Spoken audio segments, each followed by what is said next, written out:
আসসালামু আলাইকুম ভিউয়ার্স, সবুজ খামারে আরও একটি নতুন ভিডিও নিয়ে আপনাদের সামনে আমি হাজির হলাম। তো আজকে আমরা আপনাদেরকে অন্যরকম একটি ভিডিও দেখানোর চেষ্টা করব। আমরা প্রতিদিন আমাদের চ্যানেলে আমরা সবজির ভিডিও নিয়ে আসি। তো আজকে আমরা আমাদের ফিশারিগুলো দেখানোর চেষ্টা করব। আমাদের সেখানে 2 থেকে 3টি ফিশারি আছে। তো আমাদের একটি ফিশারির মধ্যে অনেক কচুরিপানা জন্মে গেছে, তো সেগুলো আমরা পরিষ্কার করব। তো আপনাদেরকে সেগুলো পরিষ্কার করে দেখানোর চেষ্টা করব ইনশাআল্লাহ। যদি নতুন হয়ে থাকেন প্লিজ চ্যানেলটি সাবস্ক্রাইব করবেন, এবং যদি অলরেডি সাবস্ক্রাইব করে থাকেন আপনাকে অসংখ্য ধন্যবাদ।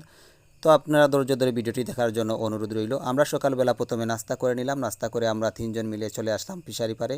তো সেখানে এসে 2জন পানির মধ্যে নেমে জাল দিয়ে কচুরিপানাগুলো একসাথে জড়ো করে দিচ্ছে, এবং আরিফ উপর থেকে সেই কচুরিপানাগুলো টেনে নিচ্ছে। এবং সেখানে অনেক কাঁটা থাকার কারণে আমাদের কাজের অনেক কষ্ট হচ্ছিল, সেজন্য আমরা সেখান থেকে সব কাঁটাগুলো তুলে নিচ্ছি, কারণ সেগুলো তুলে নিলে আমাদের কচুরিপানা তুলতে অনেক সুবিধা হবে। সেগুলো আমরা তুলে নিচ্ছি।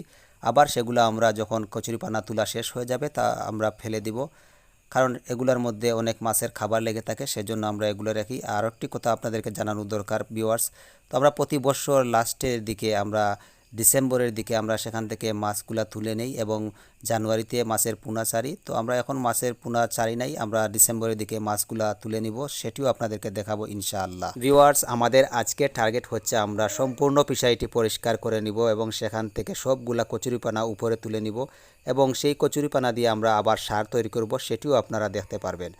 তো আমরা কচুরিপানাগুলা তোলা শেষ হয়ে গেলে আমরা সেখানে চুন স্প্রে করব, কারণ চুন স্প্রে করলে পানির মধ্যে যতগুলো জীবাণু ছিল সবগুলা নষ্ট হয়ে যাবে। তো ভিউয়ার্স, আমরা এখন একটি ব্রেক নিব, আমরা খাবারের জন্য বাড়িতে চলে যাব। খাবার থেকে এসে আবার কাজ শুরু করব, তো সেটিও আপনারা দেখতে পারবেন। ভিউয়ার্স, রাস্তা দিয়ে যাওয়ার সময় দেখলাম আমরা 2টি ছাগল ঘাস খাচ্ছিল, তো সেটিও আপনাদেরকে দেখানোর চেষ্টা করলাম, কারণ আমাদের কাছে অনেক ভালো লাগতেছিল। তো সেটি আমাদের পাশের একটি প্রজেক্ট, তো সেখানে ছাগল, হাঁস, মুরগ বিভিন্ন কিছু আসে। তো সেগুলো আপনাদেরকে আমি অন্য একটি ভিডিওতে দেখানোর চেষ্টা করব ইনশাআল্লাহ। ভিউয়ার্স, আমাদের কাজ শেষ হয়ে গেল, সন্ধ্যা হয়ে গেছে। তো আমাদের দেখতে পাচ্ছেন ফিশারিতে কোনো কচুরিপানা নেই। তো আজ আমরা সম্পূর্ণ ফিশারিটি পরিষ্কার করে নিলাম। এখন আমাদের মাছের খাবার দিতে সুবিধা হবে, আমাদের কোনো প্রবলেম হবে না, এবং আমাদের কাটাগুলো আবার পানির মধ্যে দিয়ে দিলাম। তো ভিউয়ার্স, আপনাদের কাছে কেমন লাগতেছে ভিডিওটি প্লিজ কমেন্ট করে জানিয়ে দেবেন। যদি নতুন হয়ে থাকেন প্লিজ চ্যানেলটি সাবস্ক্রাইব করবেন, এবং ভিডিওতে একটি লাইক দিতে ভুলবেন না। ভিউয়ার্স, আমাদের কাজ শেষ হয়ে গেল, এখন সন্ধ্যা হয়ে যাচ্ছে। আমরা চলে যাব এখন আমাদের মুরগের ফার্মে। তো সেখানে গিয়ে আমরা মুরগকে খাবার দেবো, তো সেটিও আপনারা দেখতে পারবেন। তো আমরা চলে আসলাম আমাদের মুরগির খামারে। সেখানে এসে আমরা সমস্ত পাত্রগুলা পরিষ্কার করে নেব, এবং মুরগির দিকে একটু লক্ষ্য করে দেখব সেখানে কোনো রোগ আসছে কিনা। তো মাশাআল্লাহ, আমাদের মুরগের এখনও কোনো রোগ আসেনি। তো আমরা প্রথমে আপনাদেরকে একটি বিষয় জানিয়ে রাখা ভালো, সেগুলো হচ্ছে মিশরি মুরগ। সেগুলোর বয়স হচ্ছে প্রায় 2 মাসের মতো। তো আমরা সেগুলোকে প্রথমে আমরা ফিডগুলা দিয়ে দেবো, ফিড যেটা লেয়ার 1 যেটা আমরা খাওয়াচ্ছি।